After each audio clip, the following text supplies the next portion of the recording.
E após a FPA se declarar contrária ao retorno do voto de qualidade do CARF, o ministro da Fazenda, o Fernando Haddad, chamou os líderes do agro para uma reunião nesta tarde. E quem esteve lá e fala agora com a gente é o coordenador de política da Frente Parlamentar da Agropecuária, o Fábio Garcia. E quem vai fazer parte também desse bate-papo conosco é o nosso comentarista do Canal Rural, o Miguel Daúde. Sejam muito bem-vindos. Olha, já começo com o Fábio. Fábio, explica melhor para a gente, né, sobre esse posicionamento da FPA e como é que foi essa conversa com o ministro hoje à tarde. Boa noite para você. Boa noite. É um prazer estar aqui com vocês.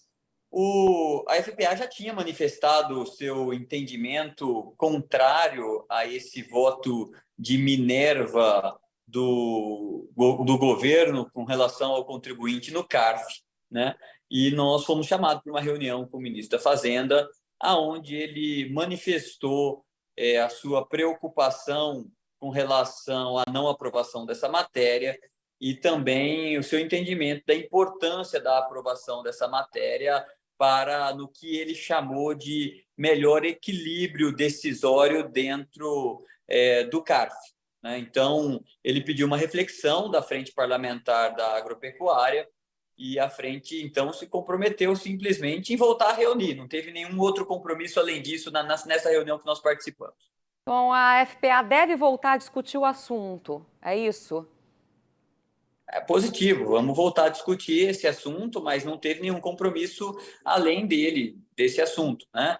O ministro ponderou que hoje, da forma que está, quando existe o empate, na verdade, administrativamente, o contribuinte não precisa mais fazer aquele pagamento, né? E que, do lado contrário, né, quando existe uma decisão pró-fisco, né, o fisco não pode recorrer à justiça. E quando existe uma decisão, e o contribuinte pode recorrer à justiça. E quando existe uma decisão pró-contribuinte, o fisco não pode recorrer à justiça. Portanto, ele entende também e disse que o projeto traz, na verdade, um entendimento de que, se houver um empate no CARF, já fica assegurado ao contribuinte a isenção de juros e multa, né, de correção monetária e multa sobre o valor devido. E o contribuinte pode decidir se ele quer fazer o pagamento no âmbito administrativo ou se ele quer recorrer à justiça, que é direito dele, e nesse caso fica preservado a eliminação da multa em caso de empate, mas aí correrá a aplicação dos juros. Ele deu essa explicação, nós simplesmente escutamos e nos comprometemos a voltar a discutir essa questão e devolver um posicionamento da frente ao ministro, mas não houve alteração do posicionamento. Daúde, boa noite para você. Vamos participar da conversa, quer aproveitar aqui o deputado para fazer perguntas também? Quero sim, Maruza. Boa noite a você, boa noite ao deputado. Deputado, vou ser bem objetivo. Essas questões que vão para o CARF são decorrentes de um emaranhado, de uma reforma, de uma posição fiscal enorme. É uma coisa muito mal feita, muito difícil. E o que o governo quer fazer? Esse é o meu entendimento. Ele quer resolver essas pendências do CARF. Agora, o relator já está fazendo uma proposta mais interessante, que é tirar juros, tirar multas, inclusive vir com refis, né, para poder equacionar essa situação. Porque se nós não votarmos, né, se o Congresso não votar o CARF, você não vota nem o arcabouço, nem a reforma tributária. E a gente sabe que o Brasil hoje precisa desses instrumentos. Não dá mais para o Brasil continuar dessa forma. Alguma coisa tem que ser feita. Essas modificações propostas pelo relator não convencem que essa medida tem que ser aprovada? É a discussão que a gente vai levar a cabo. Obviamente que na Frente Parlamentar da Agropecuária é uma decisão coletiva, incluindo também as entidades que fazem parte da Frente Parlamentar Agropecuária, portanto, não é possível que uma pessoa só possa te dar essa resposta objetivamente. Por isso, nosso compromisso foi da gente voltar internamente para a Frente Parlamentar Agropecuária e discutir esse assunto e retornar com uma posição. Perfeito, gente. Olha, entre as pautas, né, do plenário dessa semana está a votação. A gente está falando aí da reforma tributária. Da UD colocou aí que trava, né, essa questão. Mas o que vocês têm notado? Tem havido algum entendimento entre os governadores e o relator? Vocês acreditam que há espaço aí para a reforma ainda ser votada nesta semana, né, que antecede a semana de recesso parlamentar? Vou começar com você, Daúde. Maruza, há um entendimento, né? Os governadores, existem aí parlamentares que estão tentando chegar a um acordo, né? Porque, Maruza, a coisa mais difícil que tem é você fazer reforma tributária sem fazer a reforma da federação. Ou seja, você tem que entender o que os municípios devem fazer, o que os estados devem fazer. Aí sim, você fazendo uma reforma da federação junto com a União, você consegue, então, atribuir aos entes federativos o que pagar, sobre o que e quanto pagar. Dessa forma, fica mais difícil. Mas, pelo que eu tenho percebido, há um entendimento de que essa reforma ela é necessária, né? Não sei até que ponto cada setor da economia está aí contrário a uma posição ou outra, é uma coisa muito complexa, e eu vejo que há uma boa intenção dos governadores, dos parlamentares, em tentar equacionar essa reforma para que a gente possa tirar isso da frente e o Brasil continuar de uma forma mais justa. Eu penso dessa forma, eu conversei com 2 governadores e a posição deles é exatamente essa. Precisamos mexer em alguma coisa para que isso se viabilize. Deputado, você concorda com o Daúde? Vocês têm visto aí algum consenso entre governadores, enfim, e o relator? O que vocês têm visto? Bom, o que a gente tem visto existe um consenso de que nós precisamos simplificar a legislação tributária no nosso país. Agora, tem um ditado que ele é muito certo e verdadeiro.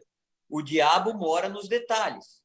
E os detalhes dessa reforma tributária só foi conhecido para todos há 10 dias atrás, quando foi apresentado pela relatora o texto.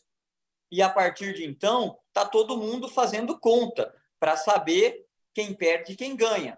Porque o próprio governo, que defende a reforma tributária, diz essa reforma tributária é neutra em termos de carga tributária, mas ela mexe na carga tributária. Se ela é neutra no âmbito global, isso quer dizer que alguns setores ganham, outros setores perdem. E a gente, então, todos os setores estão fazendo conta para saber quem ganha e quem perde, quem tem aumento de carga tributária e quem tem redução de carga tributária com a implementação da reforma. E os estados e municípios também estão fazendo suas contas. Qual estado ganha e qual estado perde com a reforma tributária. E o que eu posso dizer para vocês é que o agronegócio, né, a produção agrícola, o setor de produção agrícola, ele perde, a princípio, com a reforma tributária, com a tarifa tributária que está aí, né, com o imposto proposto que está aí de referência, que seria um imposto de valor agregado de 25%. Portanto, a gente está lutando para que a gente consiga uma redução nessa alíquota aplicável ao agronegócio. A gente está lutando, por exemplo, para que, se a reforma tem o conceito de desonerar toda a cadeia da exportação, da produção até o exportador em si, que este crédito que será restituído pela exportação, ele não se concentre na mão dos grandes exportadores, que a gente só tem 5 ou 6 grandes exportadores de commodities no nosso país, que efetivamente esse crédito possa chegar aonde está o verdadeiro custo da cadeia, que é lá no produtor, em quem produz, em quem compra o insumo, em quem planta, em quem colhe, é lá que tem que chegar o benefício da desoneração da exportação, e da forma que o texto está proposto não chega no produtor, né? Porque o produtor é simplesmente um agente passivo na negociação do preço da venda do seu produto, haja vista a enorme força de negociação que essas grandes comercializadoras de grãos têm. A gente tem um problema com as cooperativas, que o texto não está ajustado para manter competitividade da cooperativa. Nós temos um problema também com o pequeno produtor rural, porque esse pequeno produtor rural ele não faz caixa de crédito e débito, ele não tem essa cultura, não tem esse preparo para poder se creditar do IVA. Portanto, a gente está lutando para que aquele limite onde é opcional ele aderir ou não ao novo sistema tributário aumente de 2,5 milhões proposto para 4,8 milhões, que é hoje o limite do livro caixa que existe no setor do agropecuário. Portanto, existem somente no setor do agronegócio diversas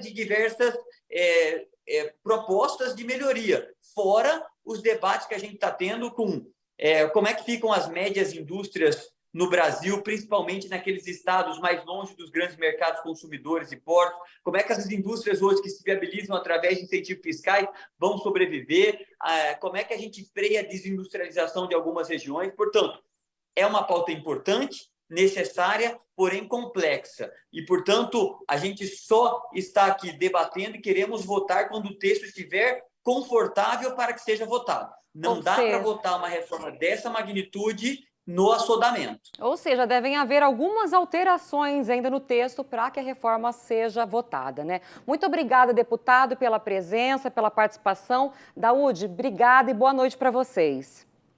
Boa noite, Maruza. Boa noite, deputado. Foi um prazer estar aqui. Boa noite, Daúde. Boa noite, Maruza. Muito obrigado. Até a próxima.